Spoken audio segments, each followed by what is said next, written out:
अस्सलाम वालेकुम जी, Jawad Hafeez stock market expert life and business coach आपके साथ एक नई वीडियो में। सर कुछ दिन पहले मेरे एक दोस्त की बड़ा इमरजेंसी में मुझे टेलीफोन आया और वो मुझे ये बात कह रहे थे कि जी आपके ख्याल में डॉलर लेने चाहिए या नहीं लेने चाहिए। तो मैंने उनको कहा कि मेरा हमेशा ख्याल डॉलर के बारे में होता है कि डॉलर कभी भी नहीं खरीदना चाहिए अगर आप पाकिस्तान में रह रहे हैं। अगर आपने अमेरिका जाना है तो आप ज़रूर डॉलर खरीदें और वहाँ जाके डॉलरों में इन्वेस्ट करें, क्योंकि देखें जो प्रिवेलिंग इंटरेस्ट रेट हैं उन पे भी 55 50 60 3 सालों के अंदर बढ़ जाना है। तो मैं नहीं समझता 50 60 रुपए डॉलर बढ़ सकता था।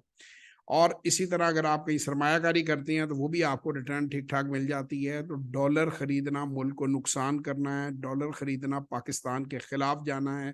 मैं इसीलिए ये क्रिप्टो और ये जो फॉरेक्स वगैरह की कंपनियां हैं इनके भी इसीलिए खिलाफ हूँ कि ये भी पाकिस्तान से डॉलर बाहर भेज देते हैं और फिर मंगाने का कोई जरिया नहीं है। सो अगर आपने पाकिस्तान में रहना है, पाकिस्तान में इन्वेस्ट करें। अगर आप किसी बैरून मुल्क जाना चाहते हैं लीगल तरीके से तो फिर आप उस मुल्क में जाएं और उसकी करेंसी में अपने एसेट्स रखें। लेकिन मैं आपको ये बात बता दूं कि पाकिस्तान में बहुत अपॉर्चुनिटीज़ हैं, ऐसी बात नहीं है।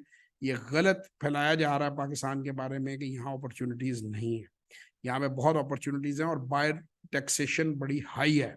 आप बाहर के मुल्कों में जितने हमारे दोस्त यार रहते हैं, मैं ये नहीं कहता कि वो तरक्की नहीं करते या वो मुल्क अच्छे नहीं हैं, लेकिन वहाँ भी इतनी दूध और शहद की नहरें नहीं बह रही जितना हमारे लोग कहते हैं।